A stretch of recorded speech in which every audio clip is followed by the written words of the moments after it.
கடந்து கடந்து உள்ளே பார்ப்பது கடவுள்னு சொல்கிறாங்க. அதனால் நமக்கு நடக்கக்கூடிய ஒவ்வொரு விஷயத்தையும் நம்ம கடந்து செல்ல வேண்டிய கட்டாயத்தில் இருக்கிறோம். கடந்து அதன் வழியாக பயணம் செய்து அதன் உள்ள ஆழத்தில் இருக்கிற அமைதியை கண்டெடுக்கணும். சில நேரங்களில் அதிகப்படியான நன்மை தன்னிலை மறக்க வைக்கும், சிந்தனை மறக்கடிக்கும், செயல்பாடுகளை அதிகமாக்கிடும் இல்லை குறைச்சிடும். அதனால் அதுவும் மனதை சலனப்படுத்தும். தீமை அதிகம் சொல்லவே வேண்டாம், சலனப்படுத்திடும். நன்மை தீமைகளால் நாம் பந்தப்படுத்தப்படுகிறோம்.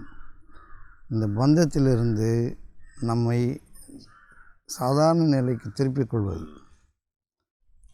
ஆகவே நம்முடைய செயல்பாடுகள் சமநிலையில் இருந்ததுன்னா, தீமை மற்றும் நன்மை மற்றும் கடமை என்பதன் அளவில் இருந்ததுன்னா, அது எப்பொழுதுமே நன்மையாக தான் இருக்கும். உலக வாழ்க்கையில் நம்ம வாழும்போது எல்லாமே போக்குவரத்து உடையது. போகும் வரும். போகும்பொழுது போக விடணும், வரும்பொழுது வர விடணும். வரும்பொழுது வர விட்டவங்க போகும்போது போக விட மாட்டோம், தடுத்துக்குவோம். இந்த தடுப்பு தான் உங்களுடைய சமநிலையை கெடுத்துடும். ஆரோக்கியமாக அப்படி தான், வரும் போகும். இருக்கிற காலங்களில் சரியான வேலையை செய்து சரி நமக்கு உண்டான கடமைகளை ஆற்றி, உயர்வு தாழ்வு இல்லாமல் கடமை ஆற்ற தெரியணும். அந்த பணி அவங்களுக்கு அளிக்கப்பட்டது, அவங்களுடைய சமநிலையை அவங்க தக்க வச்சுக்கிறாங்களா இல்லையான்னு பார்க்குறதுக்கானே தவிர, ஒரு பெரிய பதவியில் இருப்பதனால அவர் உயர்ந்தவர் கிடையாது. ஒரு துப்புரவு தொழிலாளி தாழ்ந்தவர் கிடையாது. ஆக உங்களுடைய அறிவும் திறமையும் தான் உங்கள்கிட்ட இருக்கிற அவிர்வாகம்.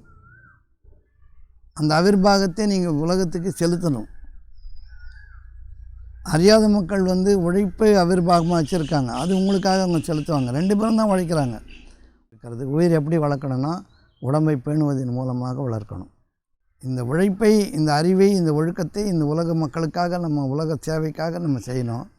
வரக்கூடிய ஒரு கூலியை அன்றாட வாழ்க்கை நகர்த்தத்துக்காக பயன்படுத்திட்டு வந்தோம்னா உங்களை தேடி கொடை வரும்.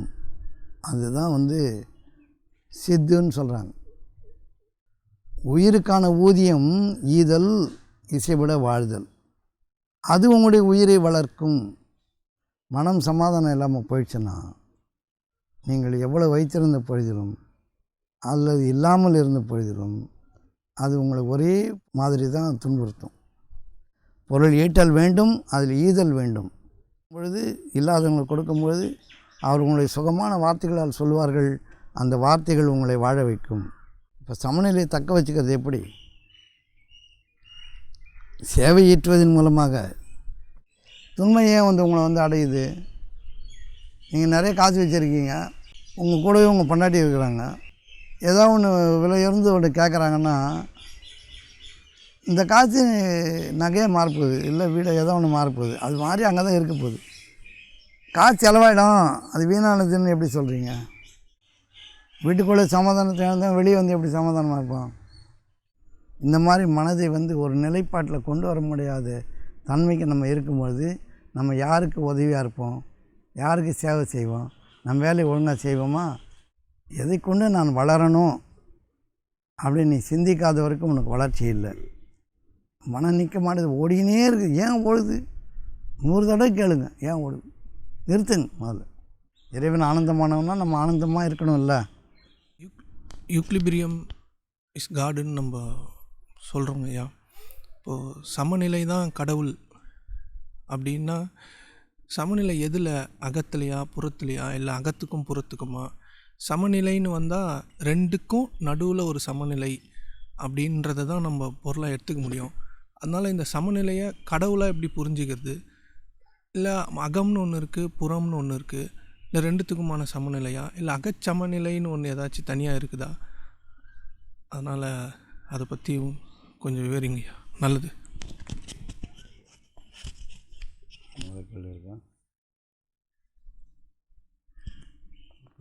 நிறைய வழிகாட்டுதல், அப்புறம் உலகத்தேவை நிறைவேறின சூழ்நிலை இருக்கிற மாதிரி ஒரு தோணல் இருக்குது அடுத்த தலைமுறைக்கு, இல்லைன்னா வரக்கூடிய ஜென்ரேஷனுக்கு. ஆனால் அவங்க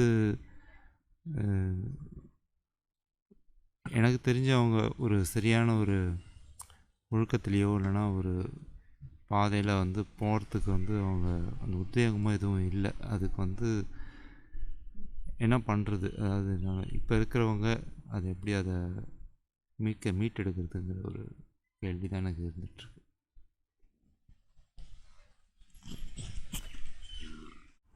ஈக்லிபிரியம் இஸ் காட். சமநிலையே கடவுள். அப்போ கடவுள் என்றது ஒரு நிலைப்பாடு, சமமான ஒரு நிலைப்பாடு. அது எந்த உருவத்திலையும் பார்க்க முடியாத ஒன்று.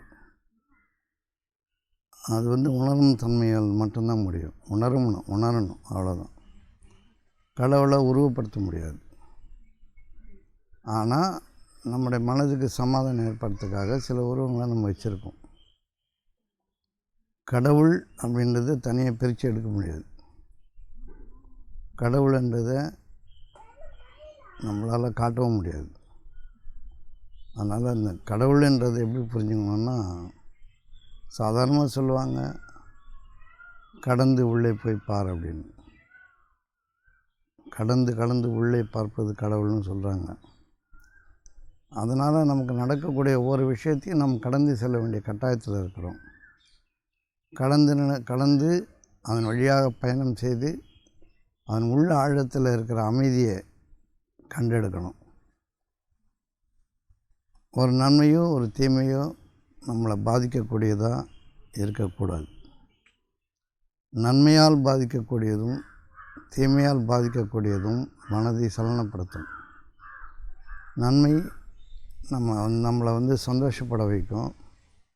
சில நேரங்களில் அதிகப்படியான நன்மை வந்து தன்னிலை மறக்க வைக்கும், சிந்தனை மறக்கடிக்கும், செயல்பாடுகளை அதிகமாக்கிடும் இல்லை குறைச்சிடும். அதனால் அதுவும் மனதை சலனப்படுத்தும். தீமை அதிகம் சொல்லவே வேண்டாம், சலனப்படுத்திடும். ஆகவே நன்மை தீமைகள் நம்மை சலனப்படுத்தக்கூடாது. இப்போ ராமகிருஷ்ணர் சொன்ன மாதிரி ஒரு முள் குத்திச்சுன்னா அதை இன்னொரு முள்ளால் தான் எடுக்கணும். அந்த 2 முள்ளையும் வந்து இது நல்ல முள், இதை வச்சு தான் நான் இதை எடுத்தேன்னு இன்னொரு முள்ளை பாதுகாக்க முடியாது. அதையும் விட்டேறியணும். அதுபோல் நன்மை தீமைகளை நீங்கள் கடந்துடணும். நன்மை தீமைகளை அதன் வழியாக கடந்து செல்லும் பொழுது உணர்ச்சி பிரவாகமோ அல்லது அதனுடைய வேகம் உங்களை தாக்குவதாக இருந்ததுன்னா நம்முடைய உடல்நிலையும் வாழ்க்கை நிலையும் பாதிக்கப்படும். நன்மை தீமைகளால் நாம் பந்தப்படுத்தப்படுகிறோம். இந்த பந்தத்திலிருந்து நம்மை சாதாரண நிலைக்கு திருப்பிக் கொள்வது. தீமை வரும்பொழுது தீமை ஏன் வந்ததுன்னு நீங்கள் பார்க்கலாம். நன்மை வரும்போது யாரும் ஏன் வந்ததுன்னு பார்க்க முடியாது. நன்மை வந்தபோது கொண்டாடுவாங்க, தீமை வரும்போது திண்டாடுவாங்க. ஆகவே நன்மை தீமைகளை ஆராய்ந்து பார்த்து அது வந்திருக்கு, அவ்வளோதான். இதுதான் சமநிலை. அந்த இடத்துல தான் நீங்கள் வந்து உங்களுடைய அமைதியை காண்கிறீர்கள். நன்மை வந்தாலும் வந்திருக்கு, தீமை வந்தாலும் வந்திருக்குது. நம்முடைய செயல்பாடுகளின் காரணமாக நன்மை தீமைகள் நம்மை வந்து அடைகிறது. ஆகவே நம்முடைய செயல்பாடுகள் சமநிலையில் இருந்ததுன்னா, தீமை மற்றும் நன்மை மற்றும் கடமை என்பதன் அளவில் இருந்ததுன்னா அது எப்பொழுதுமே நன்மையாக தான் இருக்கும். வறண்டு கிடையாது, தீமைன்றது கிடையாது. தீமை இருக்குதுன்னு சொன்னால் அதனுடைய கழிவு பகுதி தான் தீமை. ஒவ்வொரு செயலினுடைய கழிவு பகுதி தான் தீமை. அது கழிக்கப்பட வேண்டியது. இப்போ நம்ம உணவு சாப்பிட்றோம், அது நன்மை, நல்லது, உடம்பு வளர்க்கக்கூடியது. அதே நேரத்தில் கழிவு வெளியேற்றுவதும் நன்மை தான். கழிவு தீமை கிடையாது, அதை வெளியேற்றுவது நன்மை. அதனால் ஒவ்வொரு செயலிலும் ஒரு இயக்கத்திலும் அதனுடைய கழிவு பகுதிகள் தான் தீமை. அந்த தீமையை வந்து கொண்டாடுறது, அதை அதிகப்படுத்துறது, அதை பற்றி பேசுகிறது, அதிலேயே ஊறி கிடக்கிறது தான் பெரும் நரகத்தை நமக்காக சித்தரிச்சிடும். அதனால் தீயதை நீங்கள் காணும் பொழுது லேசாக அதை விலக்கி விட்டு வெளியே வந்துடணும்.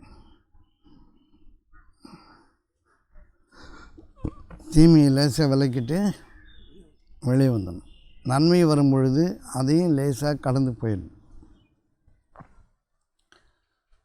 அப்போது நம்மை நாமே சமநிலையில் வைத்துக்கொள்வது என்பது மனதை அமைதியான ஒரு நிலையில் வைத்துக்கொள்வது, எதை கொண்டும் சலனப்படாமல் இருப்பது, இதை உயர்வு என்று கருதி ஒரே ஆட்டமாக ஆடாமல் இருப்பது, இதை தாழ்வு என்று கருதி தன்னைத்தானே குலைத்து கொள்ளாமல் இருப்பது, இது ஈக்லிபிரியம்.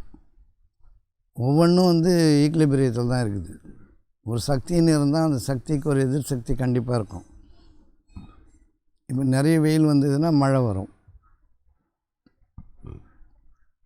புரியுதுங்களா? அதுபோல் சூரியன் எல்லாத்தையும் இழுக்குதுன்னா அது எதை இழுக்குதோ, பூமி இழுக்குதுன்னு வச்சுங்க, இழுப்பு வச்சுங்க, சூரியன் இழுக்குது, பூமி எதிர்த்து இழுக்கும். அதனால தான் ஈக்லிபிரியம். ஒரு வட்டப்பாதையில் சுற்றி வரக்கூடியது காரணம் அதாக தான் இருக்குது. இப்படி தான் இயற்கையினுடைய அமைப்பே இருக்குது. நெகட்டிவ் அண்ட் பாசிட்டிவ், நெகட்டிவ்லேருந்து பாசிட்டிவ்லேருந்து நெகட்டிவ் தோண்டிக்கிட்டே இருக்குது. பாசிட்டிவ் இது மட்டும் தான் இருக்குது, அது இயங்க ஆரம்பிக்கும் பொழுது நெகட்டிவ் தோன்ற ஆரம்பிக்குது. அது ரெண்டுத்தையும் தன்னைத்தானே சமநிலைப்படுத்துகிறது. Nature balances itself. இயற்கை தன்னைத்தானே சமநிலையில் வைத்துக்கொள்கிறது, முயற்சிக்கிறது. எல்லா விஷயங்களும் அப்படி தான். அதனால் கடவுள் தன்மை என்பது சமநிலையில் இருப்பது. சமநிலையில் இருப்பதுனா தீதும் நன்மையும் சமமாகாது. ஒரு பெரிய நன்மை ஒரு சின்ன தீமைக்கு சமமாகாது. சின்ன தீமை பெருசாக தெரியும், பெரிய நன்மை சாதாரணமாக தெரியும். ஆனால் நம்முடைய மனச்சமநிலை என்பது தான் அகச்சமநிலை. புறச்சமநிலை என்பது பொருளாதாரத்தினால் வருவது, உறவுகளினால் வருவது. அது நம்மளை கலவரப்படுத்தாமல் இருக்கணும்னா அது நிரப்பமாக இருக்கணும். நம்மக்கிட்ட எது குறைவுபட்டாலும் சலனம் வரும், அதிகப்பட்டாலும் சலனம் வரும். இந்த சலனத்திலிருந்து நம்மை தக்க வைத்துக் கொள்வது, பாதுகாத்து கொள்வது தான் வாழ்வினுடைய நோக்கம். வரும் போகும், பொருட்கள் வரும், பொருட்கள் போகும், ஆரோக்கியம் வரும், ஆரோக்கியம் போகும், செல்வம் வரும், செல்வம் போகும், பேர் வரும், பேர் போகும், வரும் போகும், எல்லாமே போக்குவரத்துடையது. உலக வாழ்க்கையில் நம்ம வாழும்போது எல்லாமே போக்குவரத்துடையது, போகும் வரும். போகும்பொழுது போக விடணும், வரும்பொழுது வரவிடணும். வரும்பொழுது வரவிட்டவங்க போகும்போது போக விட மாட்டோம், தடுத்துக்குவோம். இந்த தடுப்பு தான் உங்களுடைய சமநிலையை கெடுத்துரும். ஒரு பொருள் உங்களுக்கு வரும்பொழுது நீங்கள் அதிக மகிழ்கிறீர்கள், போகும்போது துக்கப்படுகிறீர்கள். கையில் கிடைத்த ஒன்றை கொண்டு மகிழாதிருக்கவும், கையை விட்டு தவறிப்போன ஒன்றை கொண்டு துக்கப்படாதிருக்கவும், இதுதான் சமநிலை. இதுதான் சமநிலை. அப்போ மன சமநிலையை தக்க வைக்கிறது தான் வாங்க ஒரு போராட்டமான விஷயம். இப்போ கடவுள் என்பது என்னது? கடவுள் என்பது ஆனந்தம். கடவுள்னு நம்ம சொல்கிறது பேராற்றல், நினைத்தே செய்யக்கூடியது, எந்த தேவையும் இல்லாதது, புகழுக்குரியது.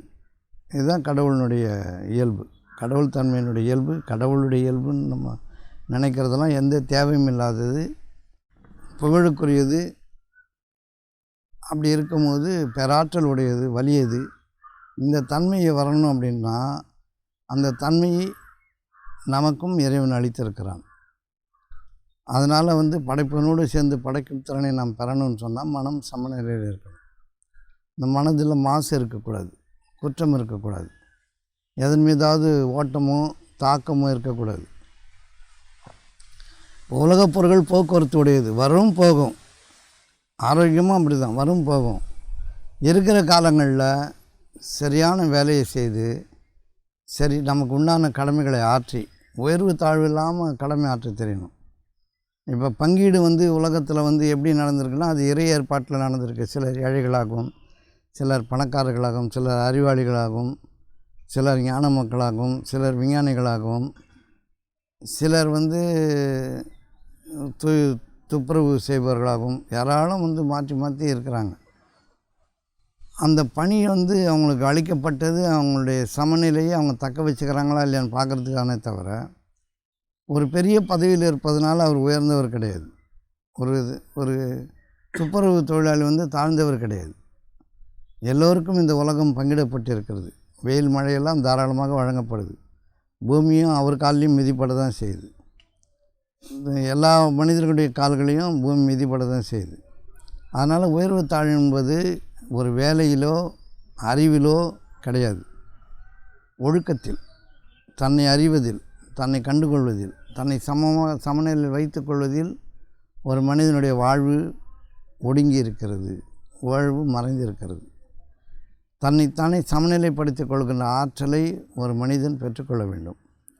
இப்போது அந்த ஆற்றல் நிறைய படித்தவங்களுக்கும் தெரியாது, படிப்பில்லாதவங்களுக்கும் தெரியாது, உழைக்கும் மக்களுக்கும் தெரியாது.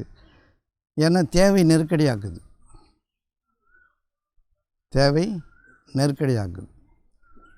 அப்போ நிறைய குழந்தைகள் இருக்கும், வீடு இருக்காது, குளிர் வரும், போத்திக்க துணி இருக்காது, போட்டுக்க சட்டை இருக்காது. இந்த மக்கள் தன்னை சமநிலையில் வைத்துக்கொள்வது எப்படி? அதான் போன வாரம் மொத்தம் இதை பற்றி தான் பேசணும்.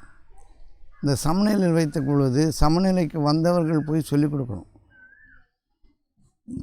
உலகப் பொருள்களினுடைய அதிகரிப்பு ஒருத்தனை மகிழ்ச்சி படுத்துதுன்னா அது துன்பமும் படுத்துன்றது தெரிஞ்சுக்கணும். உலகப் பொருளுடைய அதிகரிப்பு, ஒரு தோட்டமோ துறவோ நகையோ நட்டோ பணமோ காசோ எந்த இதுவுமே உலகப் பொருட்கள் உங்களை அதிகப்படுத்தும் பொழுது அதை பாதுகாக்கிறதுக்காகவே நீங்கள் பெரும்பாடுபடணும். அதை வச்சுக்கிட்டு பயன்படுத்துறது தான் பயன்படுத்த முடியாத நிலையில் தவிக்கிறோம் நிறைய பேர் இருக்கிறான். அதுக்கு செக்யூரிட்டிலாம் போடணும். உலகப் பொருட்கள் வரும் போகும் அப்படின்னு சொன்னால் தேவைக்கு செலவு பண்ணிவிட்டு தேவையில்லாதவர்களுக்கு கொடுக்கணும்னு விதி இருந்தாலும் நம்மளால் கொடுக்க முடியாது. ஏன்னா நம்முடைய மனம் இருக்கப்பட்டிருக்கிறது, சுருக்கப்பட்டிருக்கிறது. ஆனால் நமக்கு நம்ம பதுக்கிடுவோம். இந்த பதுக்குதல் தான் உங்களுடைய சமநிலையை போக்கிவிடும். இல்லாதவன் ஒரு புறம் இல்லைன்னு துன்பப்படுறான், இருக்கிறவன் அதை வச்சுக்கிட்டு என்ன பண்ணுறதுன்னு தெரியாமல் இப்போ நிறைய நகை இருக்க எல்லாத்தையும் போட்டுக்க முடியாது, நிறைய தோட்டம் தொழிலாக இருக்க எல்லாத்தையும் நடக்க முடியாது. அப்போ பங்கீடு அவன் பதிக்கிறான், இவன் இல்லாமல் திண்டாடுறான். சமநிலை கிடையாது. இதுதான் துக்கம். இப்போ இந்த சமநிலையை அடைவது என்பது நன்மைகள் உங்களை அடையும் பொழுது அதை கொண்டு நீங்கள் மகிழ்ச்சி அடையாது இருக்க வேண்டும்.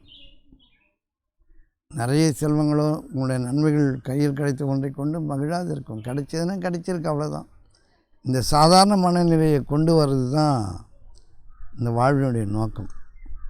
நாம் இந்த பொருளுக்காகவோ, இந்த உண்பதற்காகவோ, இந்த உடுத்துதலுக்காகவோ, இந்த அனுபவித்தலுக்காகவோ இங்கே இல்லை. இது எல்லாமே உடலுக்கானது. உடல் உண்ண வேண்டும், உடல் உடுத்த வேண்டும், உடல் அனுபவிக்க வேண்டும். இது எல்லாமே இந்த உலகப் பொருட்கள் யாவும் உடலுக்கானது. இந்த உடம்பை பராமரிக்கிறது மூலமாக உயிரை பராமரிக்கணும். அதுதான் முக்கியம். உயிரை பராமரிக்கணும். இந்த உயிராற்றல் எந்த தேவையும் இல்லாதது, இறைவனால் வழங்கப்பட்ட உயிராற்றல். இந்த உடம்பு மண்ணால் படைக்கப்பட்டது. மண்ணினுடைய சத்துக்களை உறிஞ்சி காயாகவோ கறியாகவோ பழமாகவோ இல்லை மாமிசங்களாகவோ உண்டு தான் உடம்பு வளருது. மண்ணால் படைக்கப்பட்டது. உயிர் இறைவனால் பிரத்யேகமாக நமக்குள் செலுத்தப்படுகின்ற ஒரு ஆற்றல். இந்த உயிராற்றல் எதையும் சார்ந்ததாக இல்லை. உயிர் எதையும் சார்ந்ததாக கிடையாது. உடம்பு தான் எல்லாத்தையும் சார்ந்ததாக இருக்குது. இந்த உடம்பை பேணுவதன் மூலமாக உயிரை ஒரு உயர்நிலைக்கு உயர்த்துகின்ற தன்மைக்கு நம்ம வரணும்னு அறிஞர் பெருமக்கள் கூறுகிறார்கள். உயிரை ஒரு உயர்ந்த கதிக்கு கொண்டு வரணும் அப்படின்றது நோக்கம் அப்படின்னு அறிந்த மக்கள் சொல்கிறாங்க. அதை நம்ம அறியறதுக்காக நம்ம முயற்சி செய்யணும். இது ஒரு ஃபிலாசபி, இது ஒரு தத்துவமாக நம்ம அறிஞ்சிருக்கிறோம். ஆனால் நம்முடைய ஒரு அனுபவமாக இதை ஆக்கலை. ஆகவே இந்த உயிரினுடைய உன்னத தன்மையை, இறைவன் நமக்கு அளித்த பிரத்யேகமான ஆத்மாவை நம்ம அறியணும்னு சொன்னால் இந்த உடம்புக்கான ஒரு ஒத்துழைப்பை சரியாக கொடுத்தா போதும். இப்போ நமக்கு கிடைக்கக்கூடிய வசதி வாய்ப்புகளை கொண்டு நம்ம மமதையில் ஆயிட்டோம்னா உயிர் சத்து போயிடும், உயிர் வீணாக போயிடும். அதனால் கிடைக்கிற பொருள் எல்லாமே நம்ம தேவைக்கு போக இருக்குது. நாளைக்கு என்ன ஆகும் அப்படின்றது தான் நம்ம சேர்த்து வைக்கிறதுக்கான முதல் காரணம். நாளைக்கு என்ன ஆகும், என்ன வேணால் ஆகும், அதை பற்றி கவலைப்படக்கூடாது. நாளைக்கு என்ன வேணால் ஆகுன்றது தான் நமக்கு தெரியுமே, நமக்கு வந்து என்னவா ஆகும்னு தெரியுமே. அதனால் வந்து நம்ம நாளைக்கு பயன்படும்னு சேர்த்து வைக்கிறதும் அவநம்பிக்கை தான். நாளைக்கு பயன்படாதுன்னு தூக்கி எறிகிறதும் அவநம்பிக்கை தான். நம்ம இருப்போமோ இருக்க மாட்டோமோ அப்படின்னு சொல்லிட்டு தூக்கி போட்டுடலாம், அதுவும் அவநம்பிக்கை தான். நாளையின் மீது நீங்கள் நம்பிக்கை கொள்ளணும். நாளையின் மீது, நல்வாழ்க்கையின் மீது, மறுமையின் மீது நீங்கள் நம்பிக்கை கொள்ளணும். இம்மை வாழ்க்கை செழிப்பாக வாழணும். இந்த வாழ்க்கை முடியக்கூடியதாக இருக்கிறது. ஆமாம், முடியக்கூடியதாக இருக்குது. வாழும் காலம் வரைக்கும் நீங்கள் உங்களுடைய சமநிலையில், உங்களுடைய ஆனந்தத்தில் நீங்கள் வாழ்ந்தால், நீங்கள் எந்த பொருளால் சூழப்பட்டிருக்கிறீர்களோ அது உங்களை விட்டு தானே விலகும். தேவைக்கு வரும், தேவைக்கு போகும். இதை கண்டெடுக்கணும். இது ஒரு சாதாரண விஷயம் கிடையாது. இந்த வாழ்க்கையினுடைய தேவைகள் உங்களை தேடி வரும் என்பதன் மீது நீங்கள் உறுதிப்படணும். அந்த உறுதிப்பட்ட மக்களுக்கு அது தானாக தேடி வரும். இல்லை, அதில் நம்பிக்கை இல்லாத மக்கள் தன் அறிவை கொண்டு, உழைப்பை கொண்டு, திறமையை கொண்டு பாடுபட்டு எடுக்க வேண்டிய கட்டாயம் இருக்குது. அந்த உழைப்பு, இந்த அறிவு, இந்த திறமை எல்லாமே வந்து உலகத்துக்கான ஒரு சேவையை தவிர உங்களுடைய வருமானத்திற்கான வழி இல்லை. இதை எப்போவுமே நம்ம நிறைய புரிஞ்சுக்க முயற்சி பண்ணணும். நம்முடைய அறிவும், நம்முடைய திறமையும், நம்முடைய உழைப்பும், நம்முடைய உடம்பு ஆற்றலும், மனோசக்தியும் இதனால் புற சூழ்நிலையை தகுந்தவாறு மாற்றி அமைப்பதும் உலகத்திற்கான ஒரு சேவையை தவிர அதில் உங்களுடைய பொருளை ஈட்டிக்கொள்ளலாம் என்பது இல்லை. அவ்வளோதான். இதை ஒவ்வொரு வகுப்புலையும் நான் ஏன் சொல்கிறேன் அப்படின்னா, இந்த சம்பாத்தியத்தின் பின்னாடி, இப்போ நீங்கள் ஆஃபீஸ் போகிறீங்க, ஒரு 2 லட்ச ரூபா சம்பளம் வருதுன்னா, இந்த 2 லட்ச ரூபாய்க்கு பின்னாடி நீங்கள் உழைஞ்சிப்பீங்க. உங்களுடைய பூமி வாழ்க்கையை இதன் மீது நீங்கள் பெருமைப்படுத்துவீங்க. ஒரு கார் வாங்கிப்பீங்க, ஒரு வீடு வாங்கிப்பீங்க, ஒரு ஸ்கூலில் படிக்க வைப்பீங்க, வீட்டுக்கு சாமான் செட்லாம் வாங்கிப்பீங்க, எல்லாம் வாங்கிப்பீங்க. நான் செட்டில் ஆகிட்டேன்னுவீங்க. ஏன்னா இந்த சம்பாத்தியத்தின் பின்னாடி நீங்கள் ஒளிஞ்சிருக்கிறீங்க. நீங்கள் ஒளியறதுக்கான ஒரு படைப்பு இல்லை, நீங்கள் மிளிர்வதற்கான ஒரு படைப்பு. உங்களின் பின்னால் எல்லாம் அணிவகுக்க வேண்டும். இதுதான் நம்முடைய வரம்.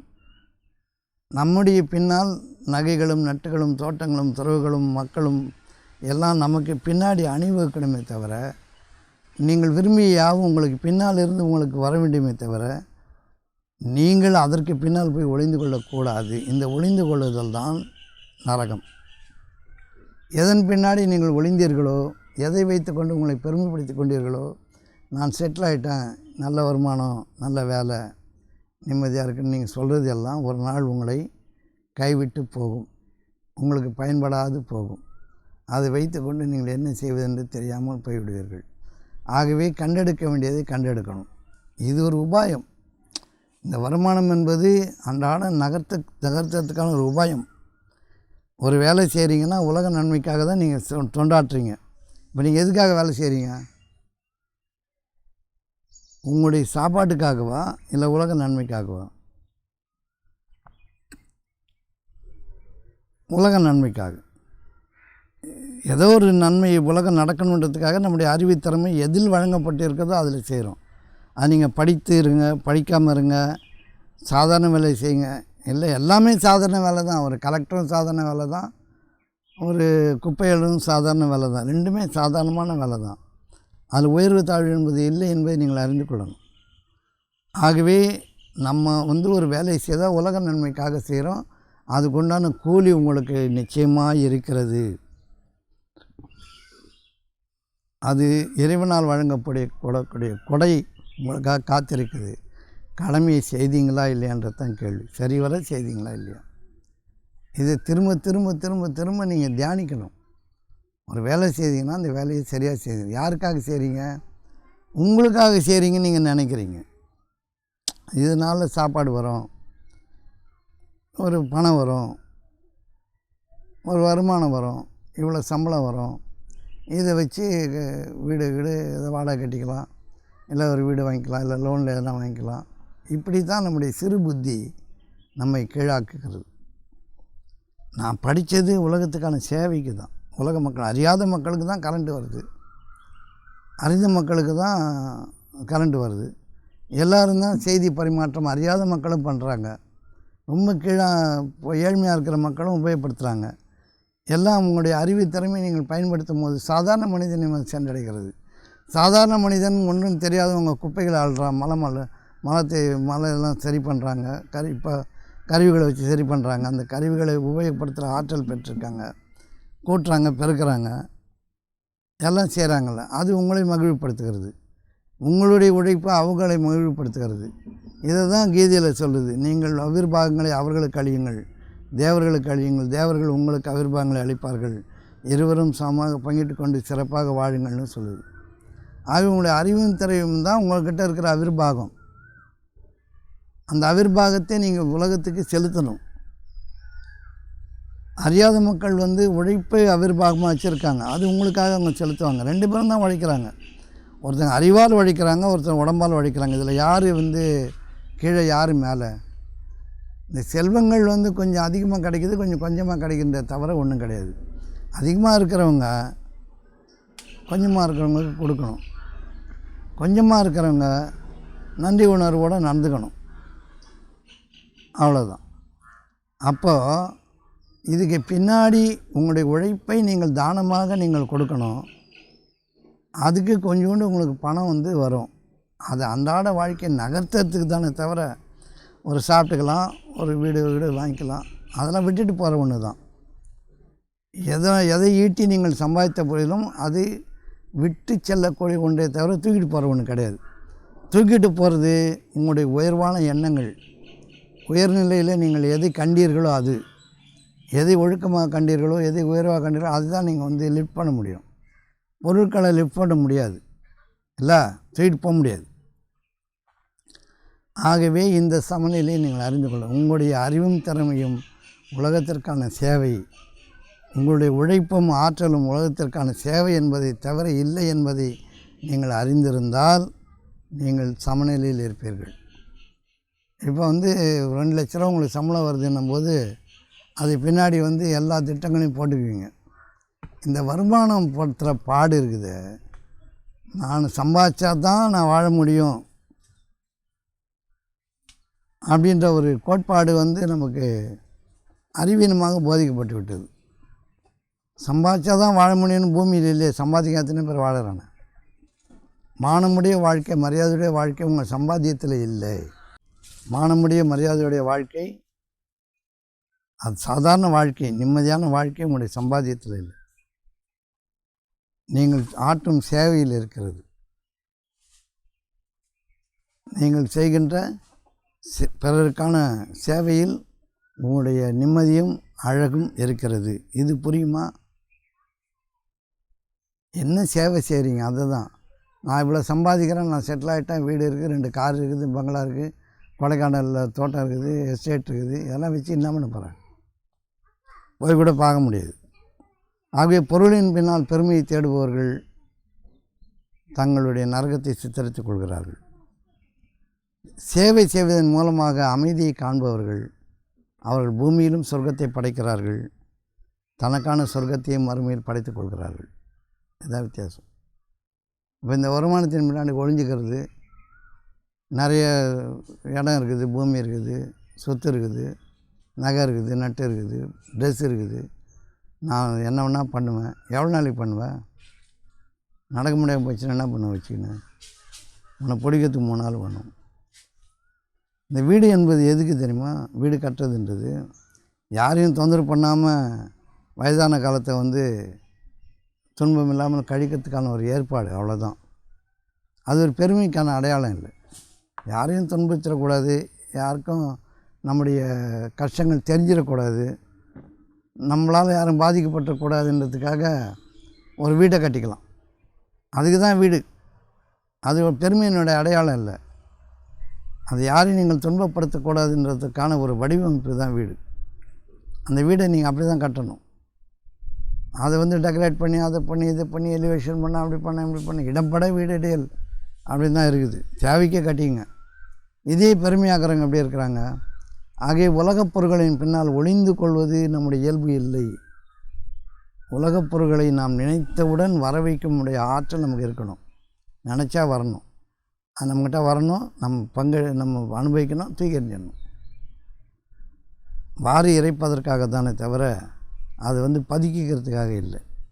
இந்த பொருள் பின்னாடி ஒளிஞ்சிக்கிற வாழ்க்கை தான் தவறான வாழ்க்கையாக இருக்குது. பொருளை நாம் நினைத்தவுடன் படைக்கின்ற ஆற்றல் நமக்கு வேணும், அது நமக்கு கொடுக்கப்பட்டிருக்கிறது. அது உயிரை வளர்க்கும் பொழுது அது தானாக உருவாக்கக்கூடிய ஒன்றாக இருக்கிறது. உயிர் வளர்க்கப்படும் பொழுது தானாக உண்டாகக்கூடியதாக இருக்கிறது. உயிர் எப்படி வளர்க்கணும்னா உடம்பை பேணுவதன் மூலமாக வளர்க்கணும். உடம்பை பேணுன்னா அதுக்கு அதிகம் சாப்பாடு கொடுக்கக்கூடாது, அதிகம் பாடுபடுத்தக்கூடாது, அதிகம் அலைவிடக்கூடாது. அது தரமான முறையில் பயிற்றுவிக்கணும், பயிர் செய்யணும். இப்போ உழைக்கும் மக்கள் அதிகம் உடம்பை பயன்படுத்தினா அவங்களுக்கு ஒரு குறையும் ஏற்படாது.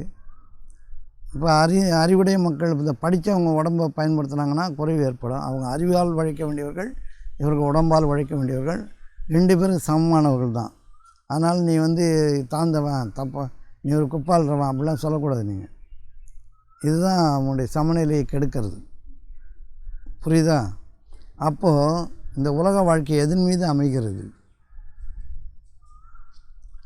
நம்ம என்ன பண்ணுறோம்? கூலிக்கு தயார் பண்ணுறோம். படிச்சுக்கோ, படித்தாதான் நல்ல இடத்துல வேலை கிடைக்கும், வேலை செய்தால் தான் நீ வருமானம் ஈட்ட முடியும், வருமானம் ஈட்டினா தான் மான மரியாதையில் வாழ முடியும், 4 பேர் உன்னை மதிப்பான், இப்படி தான் நம்ம சொல்லித்தரோம். அவ்வாறு இல்லை. நாம் படைக்கும் ஆற்றல் உடையவர்கள், இறைவனோடு சேர்ந்து படைக்கும் ஆற்றல். இப்போ ராக்கெட் விட்றான் அப்படின்னா படைக்கிறோம் தானே. புவியீர் பேசியை தாண்டி ஒன்று மேலே தூக்க முடியுதுன்னா ஒரு படைத்தல் தானே. இது இறைவனுடைய அனுமதியை கொண்டு தானே அது நடக்குது. அந்த அறிவை நம்ம வளர்த்துருக்கோம் இல்லையா? ஆகவே நம்மால் எதையும் உருவாக்க முடியும் அப்படின்றத நம்ம கற்றுக்கணும் இல்லை?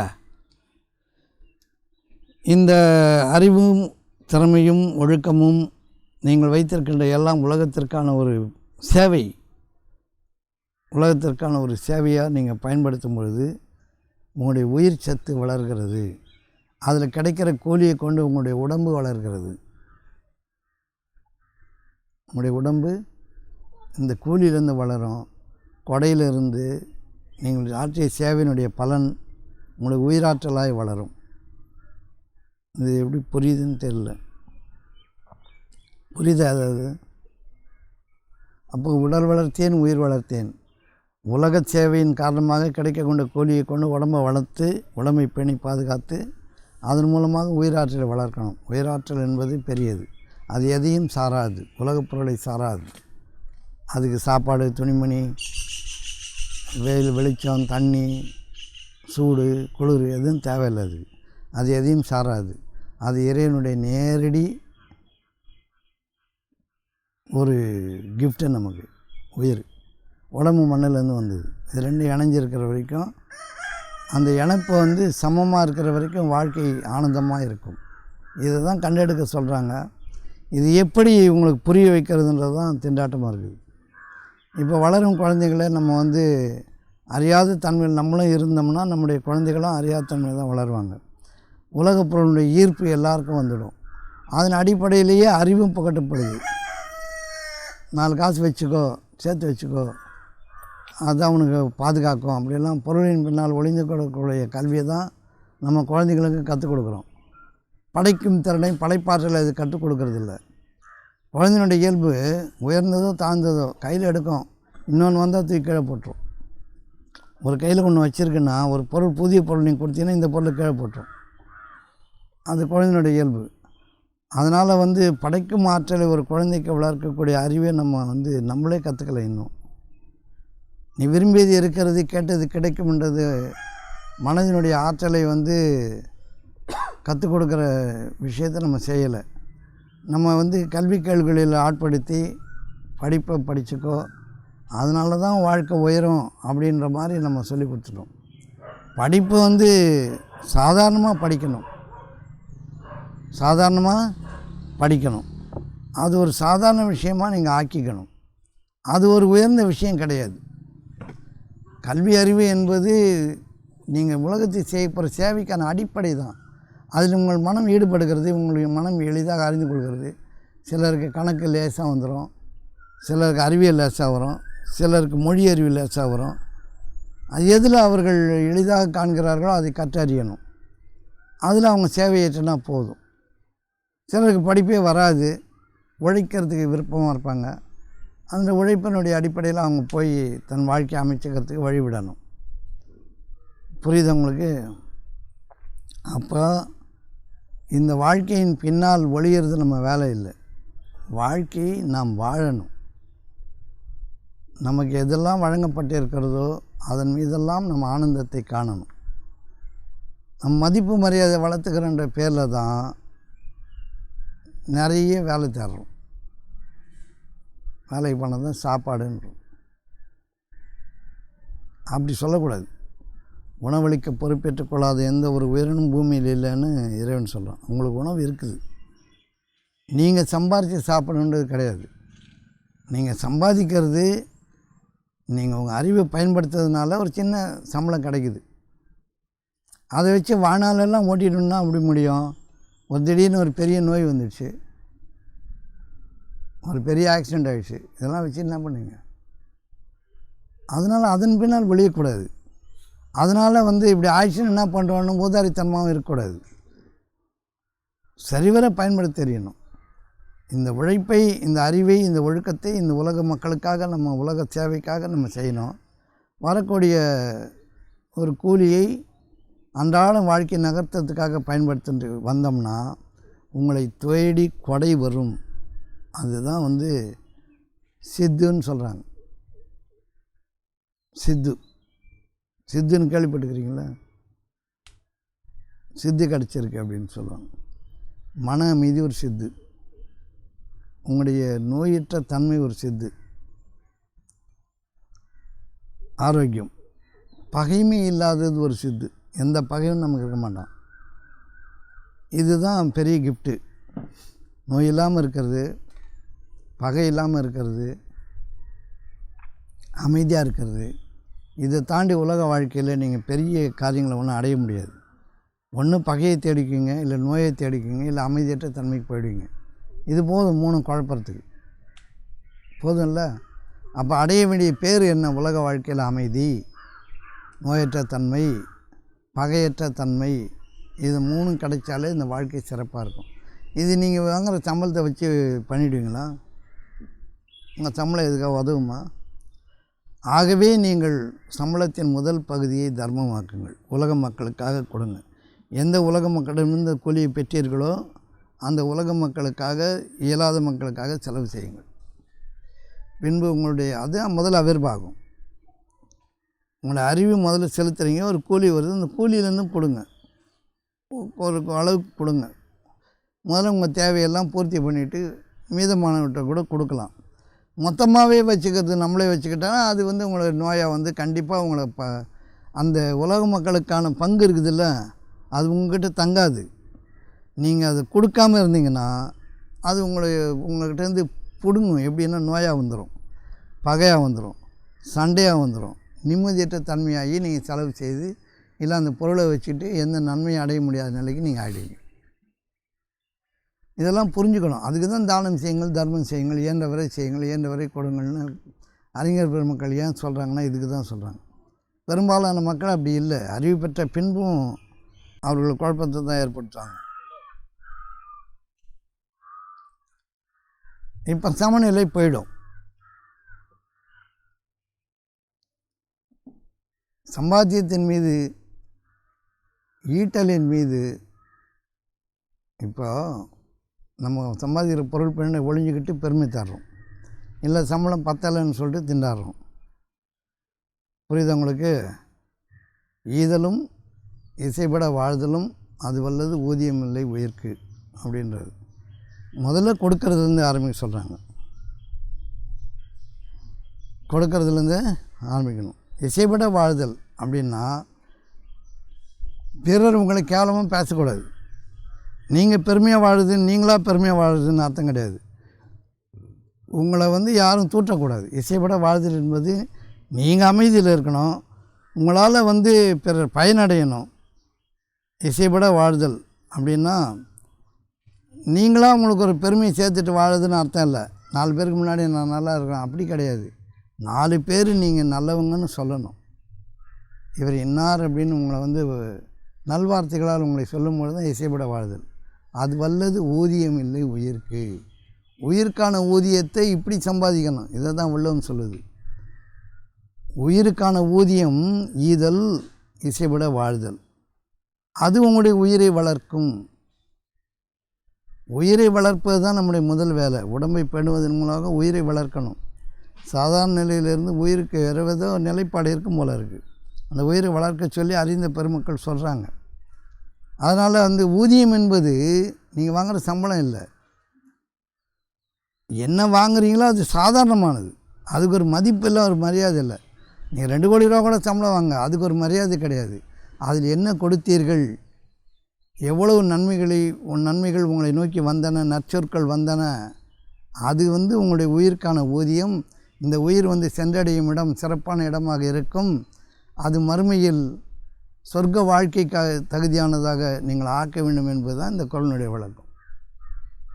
மிகச்சிறந்த ஆனந்தமிக்க வாழ்க்கைக்கு இந்த உயிரை நீங்கள் வளர்க்கணும். உடம்பை விட்டுட்டு கிளம்பணும். சரியா? அப்போது இது மாதிரி நம்ம வாழ்க்கையை புரிஞ்சுக்கிட்டோம்னா பெரும்பாலான மக்கள் எப்படி சண்டை போடுறாங்க? நான் சம்பாதிக்கிறேன், நான் சாப்பிட்றேன், என் உழைப்பை போட்டுறேன், நான் உழைக்கிறேன், சாப்பிட்றேன், எவங்காலையும் நான் நிற்கலை அப்படின்னு சொல்லிடுறாங்க. நீங்கள் உழைப்பதோ சம்பாதிப்பதெல்லாம் இங்கே ஒரு கணக்கிலே கிடையாது. யாரும் உங்களை மதிக்க மாட்டாங்க.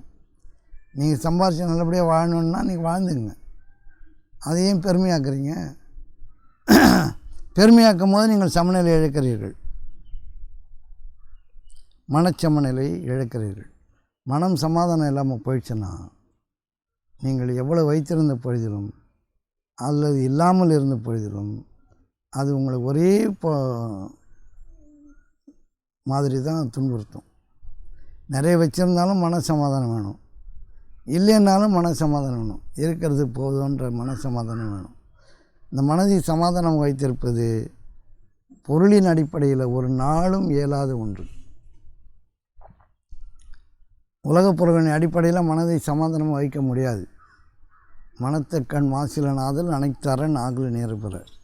இந்த மனதை குற்றமில்லாமல் வச்சுருக்கணும்னா இந்த சம்பாத்தியத்தின் பின்னால், இந்த வேலையின் பின்னால் நீங்கள் உங்கள் வாழ்க்கையை அமைத்துக் கொள்வது தவறு. இது ஒரு சேவை என்ற கருதி நீங்கள் செய்ய வேண்டும். இதை தான் கடமையை செய், பலனை எதிர்பார்க்காதுன்னு சொல்லுது. வேலை செய். இப்போ உங்கள் மான மரியாதைலாம் எது பின்னாடி இருக்குன்னு நீங்கள் நினச்சிருக்கிறீங்க சொல்லுங்கள்? உங்களுடைய ஈட்டலின் பின்னால், நீங்கள் வச்சுருக்க பொருளின் பின்னால் தான் மான மரியாதை. படிச்சிருக்க படிப்பின் பின்னாடி தான் மான மரியாதைன்னு நீங்கள் சொல்கிறீங்க. அது பொருளற்றது. நீங்கள் நல்லா இருக்கிறதுனால, நீங்கள் நிறைய காசு வச்சுக்கிறதுனால யாருக்கும் நன்மை கிடையாது. உங்கள் காசை வச்சு நீங்களே நல்லா இருக்கீங்களான்னு தெரியாது. உங்கள் வீடு சுகமாக இருக்கான்னு தெரியாது. உங்கள் பிள்ளை குட்டி உங்கள் பேச்சை கேட்குதானான்னு தெரியாது. அது இஷ்டத்துக்கு பேசும். புருஷன் பொண்டாட்டி ஒழுங்காக நிம்மதியாக பேசிக்கிறாங்க, அழகாக பேசிக்கிறாங்க, அமைதியாக இருக்கிறாங்கன்றதெல்லாம் உத்தரவாதமே இல்லை. காசு இருக்கும், வேலை இருக்கும், சம்பாத்தியம் இருக்கும், பொருள் இருக்கும், நகை இருக்கும், கார் இருக்கும், பங்களா இருக்கும், வீடு இருக்கும், தோட்டம் இருக்கும், துறவு இருக்கும், எல்லாம் இருக்கும். ஆனால் அவங்களால நிம்மதியாக வாழ முடியாதுன்னு கூடவே இருக்கும். சாதாரண விஷயங்களில் கூட மனம் சலனம் அடைஞ்சிரும். நம்ம எப்படி இதை நடத்த போகிறோம்? இதெல்லாம் இப்படி இருக்குது, இந்த பசங்க சொன்ன பேச்சே கேட்க மாட்டேங்குது, அது இஷ்டத்துக்கு போகுது, அது இஷ்டத்துக்கு ஆடுது. இப்படி பெரும்பாலான குடும்பங்கள் இருக்குது. மனச்சலனம் என்பது எல்லா இடத்துலையும் இருக்குது. ஆகவே பயிற்றுவிக்கப்பட வேண்டியதை நம்ம பயிற்றுவிக்கலை, கற்றுக்கொள்ள வேண்டியதை நம்ம கற்றுக்கொள்ளலை. கற்றுக் கொடுக்க வேண்டிய மக்களுக்கு, கற்றுக் கொடுக்க வேண்டிய இடத்துல இருக்கிறவங்க காசு வாங்குகிறாங்க. இதுதான் பிரச்சனை. ஏழைகளுக்கும் அறியாத மக்களுக்கும் இது ஒரு சேவையாக, இப்போ நான் செய்கிறது ஒரு சேவை தான். இது உங்களுடைய காசை நம்பி கிடையாது. நீங்கள் எதனா கொடுப்பீங்க அப்படின்றதெல்லாம் எண்ணம் கிடையாது. நீங்கள் கொடுத்தா கொடுங்க, கொடுக்கலன்னா போங்க. இதுக்கு ஒரு ஃபீஸ் கிடையாது, டேர்ம்ஸ் அண்ட் கண்டிஷன்ஸ் கிடையாது, ரூல்ஸ் அண்ட் ரெகுலேஷன்ஸ் கிடையாது, எதுவுமே கிடையாது. எனக்கு என்ன அறிவுறுத்தப்பட்டு இருக்கிறதோ அதை நான் சேவையாக்குகிறேன். யாருக்கிட்டையும் அந்த காசும் கேட்கறதில்லை, கொடுங்கன்னு கேட்கறதில்லை, டிமாண்ட் பண்ணுறதில்லை. என்னுடைய பணியை நான் ஆற்றுகிறேன். என்னுடைய உணவு என் இறைவனிடத்தில் இருக்கிறது. இதுதான் என்னுடைய நிலைப்பாடு. எந்த வருமானத்தின் மேலும் நான் ஒழிஞ்சிக்கல. இதெல்லாம் இருக்குதுன்றதின் பின்னாடி நான் வாழலை. இது எல்லாமே என்னுடைய உடம்பும் ஆற்றலும் அறிவும் ஒழுக்கமும் உலகத்திற்கான ஒரு சேவையை தவிர இது வந்து இங்கே கிடைக்கிற சம்பாத்தியத்துக்காக இல்லை. இது வரும், எதை கொடுத்தீங்கன்னா சாப்பிட்டுக்குவேன், கொஞ்சம் துணி வாங்கி போட்டுக்குவேன், ஏதோ வண்டி கிண்டி பெட்ரோல் போட்டு ஓட்டிகிட்டு போவோம், அவ்வளோதான். இது என்னுடைய வாழ்க்கையினுடைய பின்னணி கிடையாது. இது என் வாழ்க்கையை நான் உயிரை வளர்ப்பதற்காக இதை உபயோகப்படுத்திக் கொள்கிறேன், அவ்வளோதான். இவ்வாறு ஒவ்வொரு மனிதனும் சிந்திக்கணும். இப்போ நீங்கள் வந்து நான் இதை சொல்லிக் கொடுக்குறேன்றதுக்காக இப்போ நிறைய காசு கொடுங்கன்னு கேட்டால் நான் உங்களுக்கு எதாவது கற்றுக் கொடுக்குறேன்.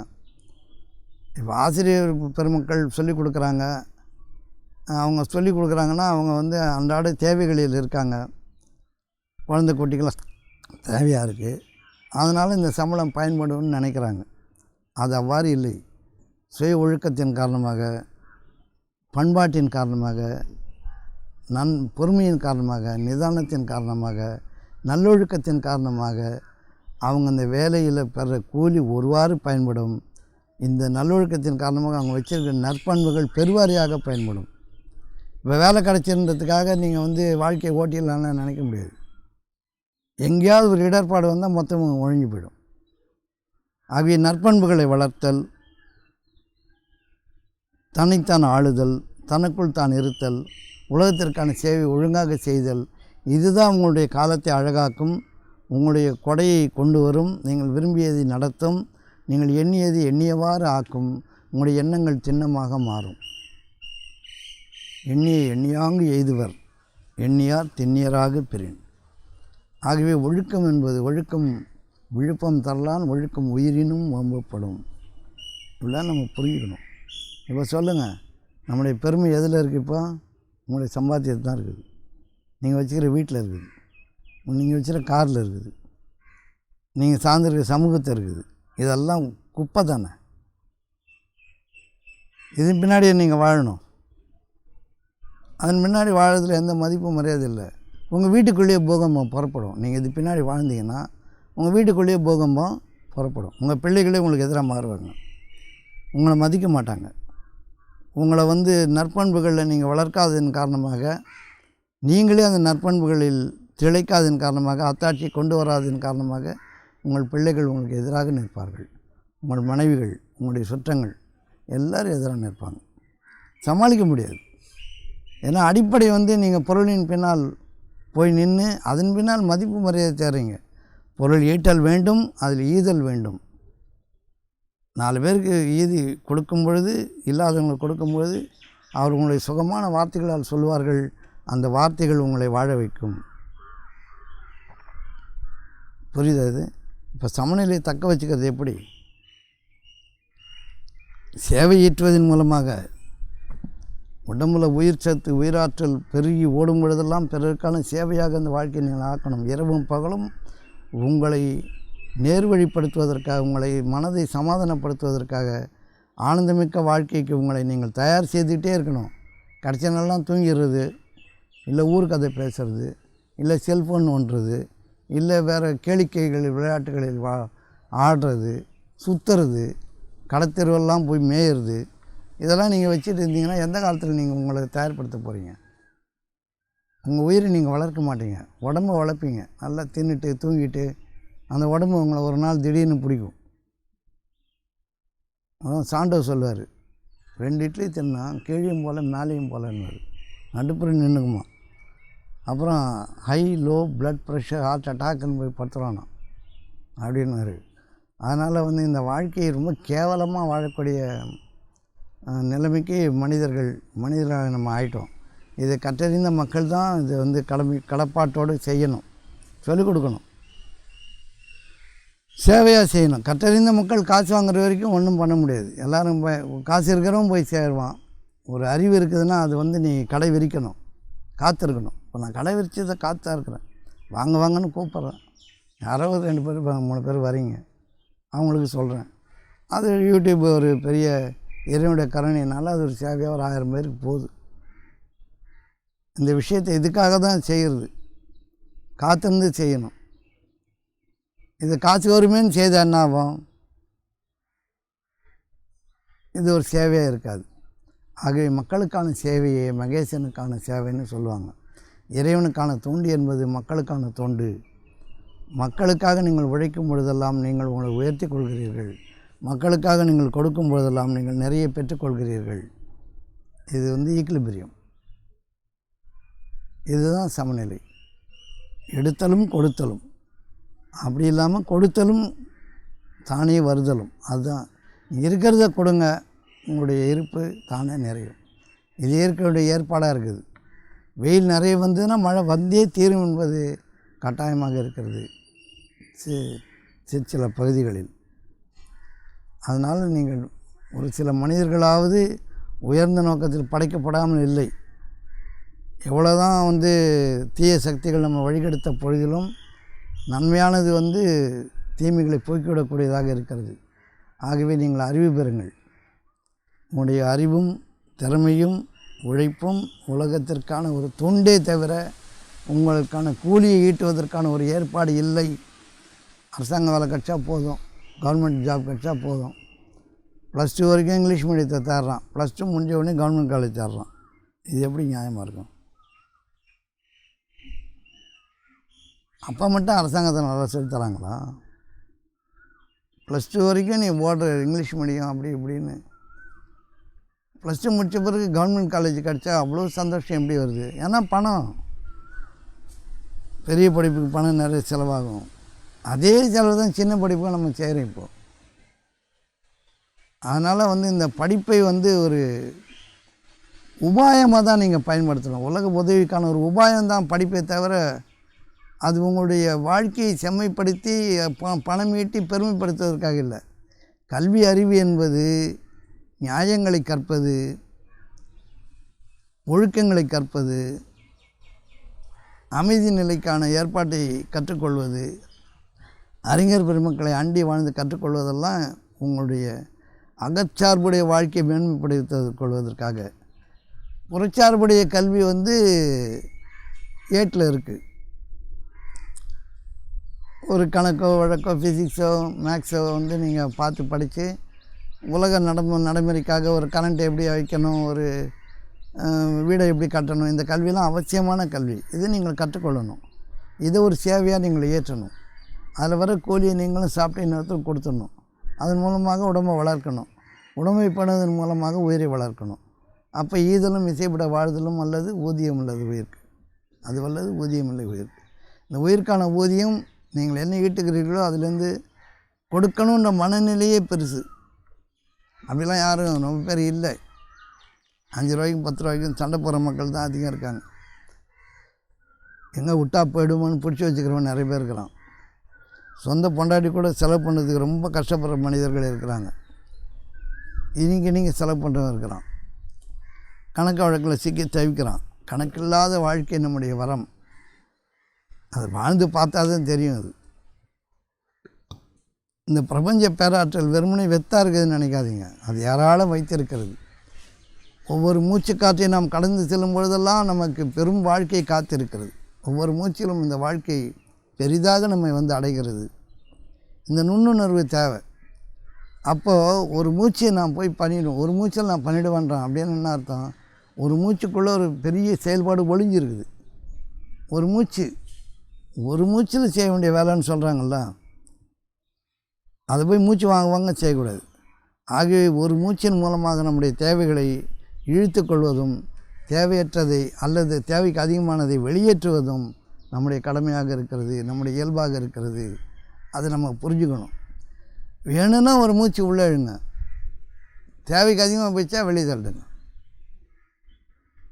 அவ்வளவு பிரபஞ்ச பேராற்றல் நிறைவாக இருக்கிறது. கொடுப்பதில் அது முனைப்பாக இருக்கிறது.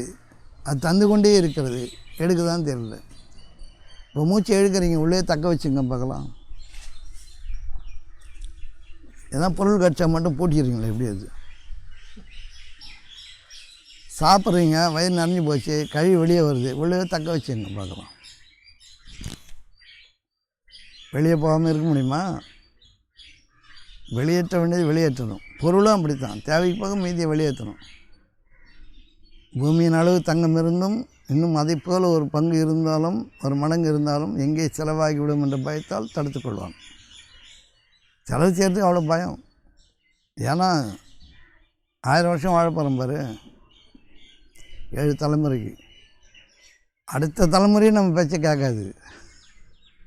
இப்போ நீங்கள் வச்சுருக்கிற உங்கள் பையன் உங்கள் பேச்சை கேட்பான்றதுக்கான எந்த உத்தரவாதமும் கிடையாது. நீங்கள் உங்கள் அம்மா அப்பா பேச்சை கேட்டிங்களான்றது எந்த உத்தரவாதமும் நீங்கள் இன்னும் காட்டவே இல்லை. அப்படி தான் இருக்கும் உலகம். அதனால் நீங்கள் வச்சுக்கிறது உங்களை திண்டாட வைக்காமல் விடாது. நீங்கள் வச்சுக்கிற காசு, பணம், எல்லாமே, உடம்பு, உங்கள் பிள்ளைக்குட்டி எல்லாம் உங்களை ஒரு பாடுபடுத்தாமல் விடவே விடாது. உங்கள் உடம்பு கூட ஒரு பாடுபடுத்தி விட்டுரும். திடீர்னு முந்தானால இப்படி தான் ஆகிட்டார். ஒரு தும்மல் இடுப்பு பிடிச்சிக்குது. சாதாரண ஒரு தும்மல் இடுப்பு பிடிச்சிது. 3 நாள் 4 நாள் போயிடுச்சு. காலம் ஓடி போயிடுச்சு. 4 நாள் வாழ்க்கை ஒரு சின்ன தும்மலில் முடிஞ்சிருது. அதனால் நீங்கள் நல்லொழுக்கங்களை, நற்செயல்களை பேணி பாதுகாப்பவர்களாக இருக்கணும். மனச்சமநிலையை பாதுகாத்துக்கொள்ளணும். மனச்சமநிலையை பாதுகாத்துக்கிறது அப்படின்றது நன்மைகளினால் ஆடுவதும் துன்பங்களினால் தன்னை இழிவாக்கிக் கொள்வதும் கூடாது. அது ரெண்டுத்தையும் நீங்கள் சமமாக பார்த்துக்கணும். மானவமானங்களை சரிசமமாக இருங்க. துன்பம் ஏன் உங்களை அடையுது? நீங்கள் நிறைய காசு வச்சுருக்கீங்க, உங்கள் கூடவே உங்கள் பொண்டாட்டி இருக்கிறாங்க, ஏதோ ஒன்று விலை இருந்து ஒன்று கேட்குறாங்கன்னா, இந்த காசு நகையே மாறப்போகுது, இல்லை வீடை ஏதோ ஒன்று மாறப்போகுது, அது மாதிரி அங்கே தான் இருக்க போகுது. காசு செலவாயிடும், அது வீணானதுன்னு எப்படி சொல்கிறீங்க? அது வீண் செலவு எதுக்கு செய்யணும்? இருக்கிறது போதும். காசு வச்சுக்கிட்டால் மட்டும் வீண் தானே, சும்மா தானே இருக்க போகுது. காசு பொருளாக மாற்றிக்கும். சாதாரணமாக ஒரு மனைவிக்கு செய்யலாம் இல்லையா? அது செய்து அவங்க சமாதானமாக போகிறாங்க. அங்கேயே சமாதானத்தை நீங்கள் இழக்கிறீங்க, வீட்டுக்குள்ளேயே இழக்கிறீங்க. வீட்டுக்குள்ளே சமாதானத்தை இழந்தால் வெளியே எப்படி சமாதானமாக இருப்போம்? ஆனால் அதனால் சமநிலையில் இருக்க முடியாது. அதனால் ஈக்குலிபிரியம் இஸ் காட். கடவுள் என்பது ஆனந்தத்தன்மை. அது சமநிலையில் இருக்கும்போது மட்டும்தான் கிடைக்கும். நன்மையும் தீமையும் பாதிக்கப்படாமல் இருக்கும்போது தான் ஆனந்தம் வரும். நாம் நன்மைகளால் ரொம்ப மகிழ்ச்சி அடைகிறோம், தீமைகளால் ரொம்ப துன்பம் அடைகிறோம். நமக்கு சமநிலை இல்லாதனால கடவுள் தன்மையை ஒரு நாளும் நம்மளால் உணர்ந்தறிய முடியாது. சொந்த ஆனந்தத்தை ஒரு நாளாவது, ஒரு நிமிஷமாவது நீங்கள் அனுபவிக்கணும். உங்களுடைய ஈகோ உங்கள் ஆனந்தத்தை அனுபவிக்க விடாது. நம்மளை மாதிரி முட்டாள் எவனுமே இருக்க மாட்டான். கொஞ்சம் நேரம் கூட வாய் அடக்கமாக இருக்க நம்மளால் முடியாது. நம்ம வாயை வச்சுக்கிட்டு நம்மளால் சும்மா இருக்க முடிஞ்சிருச்சுன்னா, அது சும்மா இரு சொல்லார நாங்கள் சும்மா வாயை மூடு. வாயை திறந்து அது வளமான வார்த்தையாக வரணும், அது ஆற்றல் உடையதாக வரணும், அது அரங்கேறக்கூடியதாக இருக்கணும், அது ஆக்கும் சக்தியுடையதாக இருக்கணும். சீர்மையும் சிறப்பும் கெட்டு போயிடும். பயனில் நீர்மை உடைத்தார் சொல்லின்.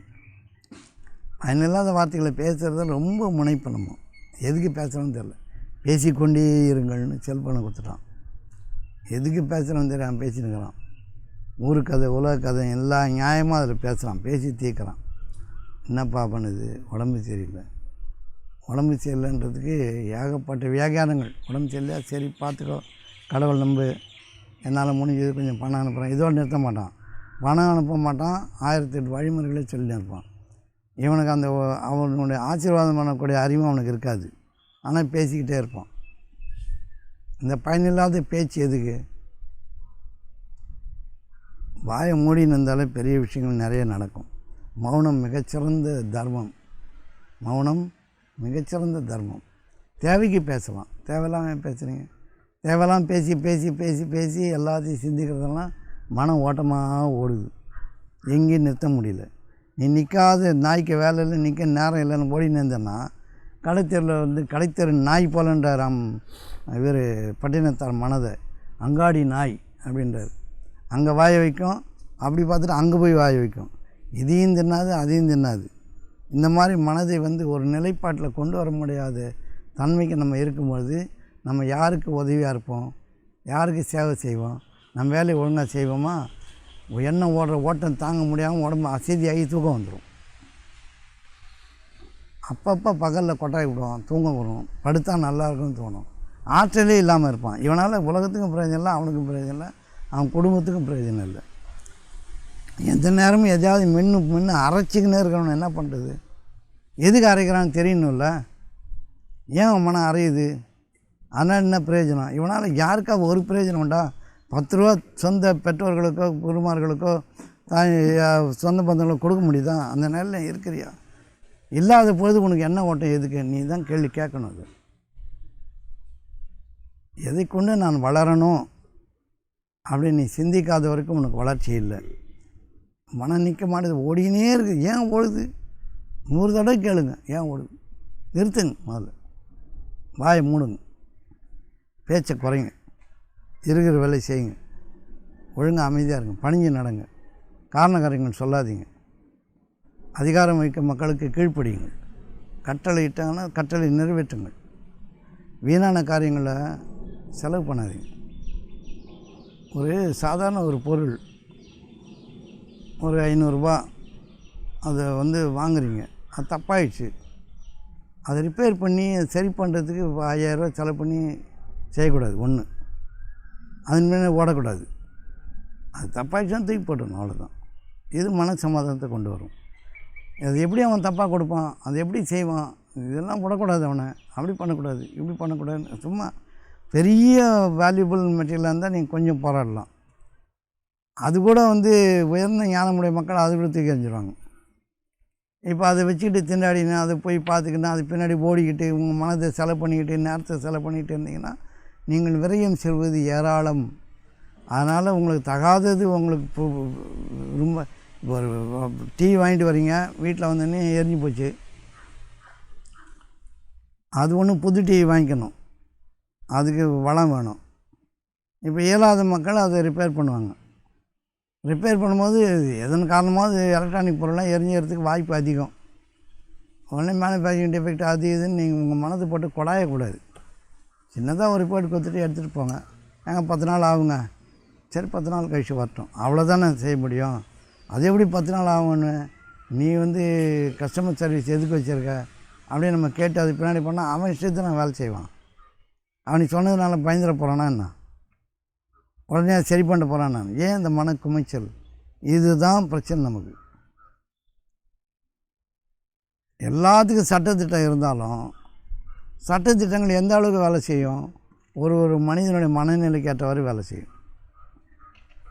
அதன் முன்னாடி ஏன் ஒழியணும்? ஏன் சுமையை சுமக்கணும்? எதுக்கு எரிச்சல் அடையணும்? எதுக்கு கோபம் அடையணும்? சரி, உபயம் இல்லைன்னா வாங்கும் சக்தி அதிகரிங்க, தூக்கி போட்டு வேறு வாங்குங்க. வாங்கும் சக்தி இல்லாதவங்க ஒப்படைச்சிட்டு வர வரைக்கும் பொறுமையாக இருங்க.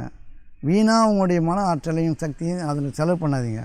ஒருத்தர் மேலே கோவப்படுறதுனாலையோ திட்டுறதுனாலையோ இல்லை அதிகப்படியான வார்த்தைகளை கூறுறதுனாலையோ இல்லை கண்டிக்கிறதுனாலையோ உங்கள் வேலை ஆகிடுன்னு நினைக்காதீங்க.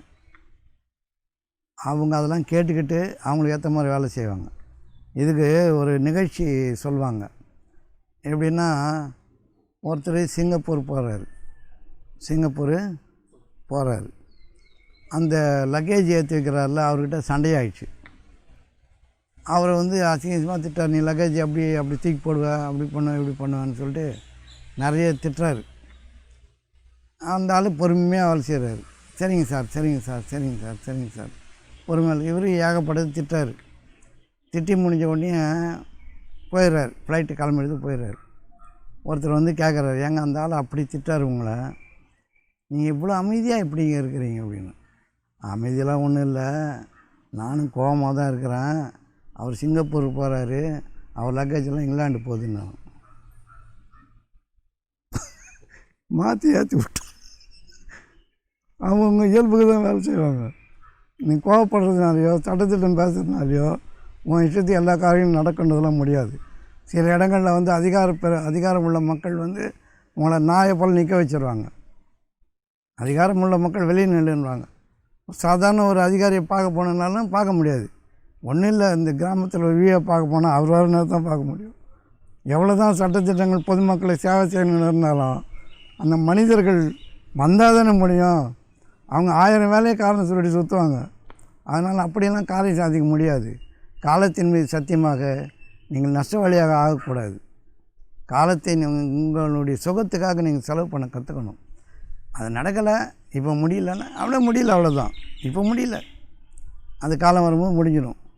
இன்றைக்கே முடியணும், இப்போவே முடியணும்னா நீங்கள் எல்லாத்தையும் நிர்பந்தப்படுத்திங்க. ஆகும் நாள் வரை உங்களுக்கு எதுவும் ஆகாது. அதனால் பொறுமையை மேற்கொள்வது மிகவும் அவசியமாக இருக்கிறது. இது சமநிலையை பேணிக்கிறது. எந்த காரணத்தை கொண்டும் சமநிலையை இழக்கக்கூடாது. சரியா? மனச்சமநிலை இழப்பது போல் ஒரு இழப்பு வேறு எதுவுமே கிடையாது. எந்த உலகப் பொருளும் உங்களை கோடி காலம் வாழ வைக்காது. அது வரும் போகும், போக்குவரத்து உடையது. புரியுது உங்களுக்கு? அதனால் ஈக்லிபிரியம் இஸ் காட் அப்படின்னு சொன்னால், நன்மையின் மீதும் தீமையின் மீதும் நீங்கள் அமைதியாக இருங்கள். நன்மையை பகிர்ந்தளியுங்கள். நன்மையை கொண்டு தீமையை தடுத்து கொள்ளுங்கள். அவ்வளோதான். நன்மையை கொண்டு தான் தீமை தடுக்க முடியும். சட்டத்திட்டங்களை கொண்டெல்லாம் தடுக்க முடியாது. நன்மையை அதிகரித்து கொள்ளுங்கள். தீமைக்காக செலவு செய்யுங்கள். தீமையை போகணுன்னு செலவு பண்ணுங்கள். உங்களுடைய தூய்மைக்காக செலவு செய்யுங்கள். சரியாக போயிடும். அப்போ நீங்கள் வாங்குகிற கூலி இந்த உலகத்தில் விட்டுட்டு போகக்கூடிய ஒன்று. எவ்வளோ சம்பாரித்தாலும் இங்கே வச்சுட்டு போகணுமா, எடுத்துகிட்டு போகலாமா? ஆனால் உயிரை வளர்ப்பதன் மூலமாக உயிரை எங்கே வேணாலும் எடுத்துகிட்டு போகலாம். பிரபஞ்சத்தின் எந்த மூலைக்கும் உயிரை எடுத்துகிட்டு போகலாம். ஏன்னா நீக்கமர நிறைந்த இறைவன் நம்ம என்ன செய்வான்றது அவனுடைய ஆனந்தத்துக்கு சாட்சியாக நம்ம அந்த உயிரை வளர்க்கணும். இறைவன் ஆனந்தமானவன்னா நம்ம ஆனந்தமாக இருக்கணும். இல்லை, அங்கே நம்ம மிஸ் ஆகிறோம். ஏன் மிஸ் ஆகிறோன்னா, இந்த உலக சம்பாத்தியத்தின் பின்னால் ஒளிஞ்சிக்கிறது, பொருட்களின் பின்னால் உங்களை போத்திக்கிறது, அது கொடுக்காம பதுக்கிறது, அது சொந்த பந்தங்களும் கூட செலவு பண்ண முடியாமல் தடுக்கிறது. இவ்வளவும் செல்வர் கழகு செழுங்கழை தாங்குதல். பணம் இருந்தால் அவங்களுடைய கிளைகளை நீங்கள் தாங்கணும், போய் பார்க்கணும், தாராளமாக செலவு செய்யணும். இறைவனின் பாதையில் தாராளமாக செலவு செய்யும் கொட்டத்தார் நாம். இதெல்லாம் 1000 முறை கேட்டாலும் உங்களுடைய கஞ்சத்தனமானது உங்களை துன்பமான வாழ்க்கையை நோக்கி இழுப்பதாகவே இருக்கிறது. நீ எவ்வளோ கஞ்சனாகிறியோ அவ்வளோ துன்பத்தை நீ அடைஞ்சே ஆகணும். நன்மைக்காக எவ்வளோ செலவு செய்கிறியோ அவ்வளோ சுகமும் உன்னை அடைந்து தீரும் என்று உனக்கு நான் சொல்லுகிறேன். புரியுது? இது நீ சேர்த்து வைக்கிற கஞ்சத்தனம் நீ கொடுக்கறதுக்கு உன் கை அப்படி சுருங்குது, தெரியுமா? அந்த சுருக்க நீ உன் வாழ்க்கையை சுருக்குகிறாய் என்று பொருள். கையை வராது, கொடுக்கறதுக்குள்ள 100 யோசனை வரும் அவனுக்கு. அவன் வாழ்க்கையை, அதாவது சாந்தமுடையவன் பூமியை சுதந்திரித்துக் கொள்வான் அப்படின்னு பைபிள் ஒரு வசனம் இருக்குது. சாந்தமுடையவன் பூமியை சுதந்திரித்துக் கொள்வான். இந்த பூமி அவனுக்கு சுதந்திரமாக கிடைக்கும். சாந்தமுடையவன், மனச்சலனம் இல்லாதவன், நன்மையின் மீதும் தீமையின் மீதும் பாதிக்கப்படாதவன். புரியுதா? நன்மை கொண்டு தீமையை தடுத்துக் கொள்பவன், நன்மைக்காக செலவு செய்பவன், தூய்மைக்காக செலவு செய்பவன், பிறர் வாழ்க்கைக்காக தொண்டாற்றுபவன், சாந்தத்தோடு இருப்பான். அவன் இந்த பூமியை சுதந்திரித்துக் கொள்வான். அதனால் நீங்கள் என்ன விதை போடுறீங்களோ அந்த விதை தான் வளர்ந்து உங்களை பிடிக்கும். வினை வைத்தவன் வினையை இருக்கிறான், திணை வைத்தவன் திணையை இருக்கிறான். அதனால் நம்முடைய குழந்தைகள், நம்முடைய குடும்பம், உற்றார் உறவினரெல்லாம் நல்ல வாழ்க்கை வாழணுன்னா நாம் நம்முடைய வாழ்க்கையை நல்லதாக அமைக்கணும். இல்லைன்னா திடுக்கூறாக நம்ம ஏதாவது ஒன்று பிடிக்கும். பொருளின் பின்னால் ஒளிந்து கொண்ட வாழ்க்கை அதை பெரிதாக மதிக்கிறது அதெல்லாம் இருக்குது. அவ்வளோதான், என்கிட்ட இருக்குது. இதில் பெருமை இருக்கிறதுக்கு வாய்ப்பு இருக்கா? சொல்கிற நல்லா நிறைய கார் வச்சுருக்காரு, நிறைய பங்களா வச்சுருக்காரு, செட்டில் ஆகிட்டார். நல்லா செட்டில் ஆகிறதுன்றது ஒழிஞ்சு போகிறதுக்கான அடையாளம். அவன் அதுக்கப்புறம் எனக்கு வாழ்க்கை ருசியாக இருக்காது இல்லை. ஆகவே நாம் உலகத்தை வென்றெடுக்கணும்னு சொன்னால் நன்மையின் மீதும் தீமையின் மீதும் சமமான பாவனை இருக்கணும். மான அவமானங்களை சரிசமமாக இருக்கணும். நம்ம வாழ்க்கையை நம்ம ஒழுங்குபடுத்திக்கணும், நேர்படுத்திக்கணும். காசு இல்லை, பணம் இல்லை, கூடை இல்லை, குடிச்சல் இல்லைன்னு சண்டை போட்டு தெரியக்கூடாது. நாயாப்பா எழுத்து தெரியக்கூடாது. நான் பார்த்துக்கிறேன் என்ன, நான் பார்த்துக்கிறேன் நான் பார்த்துக்கிறேன்னா சத்து கெட்டு போயிடும். சத்து கெட்டு போனதுனால உலக வாழ்க்கை ஒன்றா இருக்காது, குடும்ப வாழ்க்கையும் சுகமாக இருக்காது. அதனால் உங்களுடைய கஞ்சத்தனம், கருமித்தனம், முட்டாள்தனம் இதெல்லாம் சேர்ந்து உங்களுடைய விந்தாற்றலையும் உயிராற்றலையும் குலைத்து போடும். நீங்கள் மிகவும் துன்பவாளிகளாக இந்த வாழ்க்கையை நகர்த்துவீர்கள். ஆகவே சமநிலையில் இருப்பது எவ்வாறு என்பதை அறிந்து கொள்ளுங்கள். வந்தால் நிறைய வரும், அது இறைவனுடைய ஏற்பாடு. நிறைய சம்பாதிக்கிறதுன்றது உங்களுடைய ஏற்பாடு. நிறைய சம்பாதிக்கிறது உங்களுடைய ஏற்பாடு. நிறைய வரும்ன்றது இறைவனுடைய ஏற்பாடு. வெயில் வருவது போல், மழை வருவது போல், காற்று வருவதைப் போல் செல்வமும் உங்களை வந்து அடைந்தே தீரும் ஒரு நாள். அது எப்போ அடையும்னா, உங்களுடைய நற்பண்புகளின் காரணமாக தான் செல்வம் வந்து அடையும். நீங்கள் சம்பாதிக்கிறது சேர்த்து வச்சு பணக்காரன் ஆகிடக்கூடாது. பணக்காரன் ஆக முடியாது. ஆனாலும் அது உபயம் இல்லாது, அதை அப்படியே விட்டுட்டு போகணும். மற்றபடி இறைவனுடைய கருணையினால் கொடை வரும்போது உயிர் வளரும். அந்த உயிராற்றல் வளரும் பொழுதெல்லாம் நீங்கள் ஓப்பான வாழ்க்கை வாழ்வீர்கள். வாழ்க்கையுடைய ஆனந்தத்தை அனுபவிப்பீர்கள். அது இறைவனுக்கு சரணாகதி செய்வீர்கள். அது வேறொரு பாதை. இதெல்லாம் நான் சொல்லிக் கொடுக்குறேன்னு சொல்லிட்டு உங்கள் காசை பின்னாடி ஒழிஞ்சிக்கூடாது. நீங்கள் கொடுக்குற காசு பின்னாடி வந்தால் கொடுப்பீங்க. நான் கூப்பிட்றேன் கடை விரித்தேன் கொள்வார் இல்லை. அப்படி தான் வள்ளலார் சொன்னார். எல்லாரையும் வேண்டி அழைக்கிறதா இருக்குது. நீர் அழைத்து கொண்டே இருப்பீராக. நான் கூப்பிட்டுக்கினே இருக்கிறேன். வர்றவங்களுக்கு ஒரு வாய்ப்பு. என் உயிராற்றல் வளர்வதற்கு நீங்கள் ஒரு வாய்ப்பு, நீங்கள் வளர்வதற்கு நான் ஒரு வாய்ப்பு. அவ்வளோதான். நம்முடைய அவிர்வாகங்களை நாம் பகிர்ந்து கொள்கிறோம். புரியுதா இது? அப்போ இந்த அடுத்த தலைமுறையை சரியான பாதைக்கு அழைத்து வரணும்னா, இந்த தலைமுறையில் நாம் சுருங்கி வாழ வேண்டும். அதாவது தீமைகளில் சுருங்கி நன்மைகளில் பெருகி வாழ வேண்டும். ரெண்டாவது, இது ரெண்டுத்தையும் சமமாகவும் கருது கொண்ட மனநிலை வேணும். நம்ம விட்டுட்டு போகிறது உலகத்தினுடைய நன்மை என்று இருக்கணுமே தவிர நம்முடைய பெருமை என்று இருக்கக்கூடாது. இப்போ நம்ம மகான்கள் பேசி போனதெல்லாம் மகான்களுக்கு பெருமைப்படும். மகான்களை தான் பெருமை அவர் சொன்னார் இவர் சொன்னார்ன்றாங்க. மகான்கள் சொன்னதை செய்கிறானான்னு பார்த்தா அது செய்கிறது கிடையாது. மகான்களை போற்றுவதைப் போல மகான்கள் சொன்னதையும் போற்றணும்ல. அவர்கள் நினைவு கூற வேண்டும். அவர்கள் சொன்னதை செயலாக்க வேண்டும். அவர்கள் நினைவு கூறுவதை பெருசாகிக்கிறான், அவங்க சொன்னதை சிறுசாகிக்கிறான் இல்லை. இப்போ புத்தர் பூர்ணிமான்னு பெருசாக கொண்டாடுறாங்க. புத்தர் என்ன சொன்னாருன்றதை விட்டாங்க. இப்படி தான் நிகழ்வுகள் நடந்து விடுகின்றன. இப்போ சமநிலைன்னா என்ன? நீ படைக்கும் திறனுடையவனுக்கு சமநிலை தானாக வரும். படைத்ததின் மீது மோகம் கொண்டு இருப்பவனுக்கு சமநிலை வராது. படைக்கப்பட்டவற்றின் மீது மோகம் கொள்ளக்கூடாது. படைக்கும் ஆற்றல் இருந்தால் என்னால் முடியும், ஐ கேன் கிரியேட் அப்படின்னு நீங்கள் சொன்னீங்கன்னா, இறைவனுடைய அனுமதியை கொண்டு உங்களால் படைக்க முடியும் என்பதை நீங்கள் அறிந்து கொண்டால் அதற்குண்டான அறிவின் தெளிவு உங்களுக்கு வரும். ஆகவே உண்டான கடமைகளை ஒழுங்காக செய்யுங்க.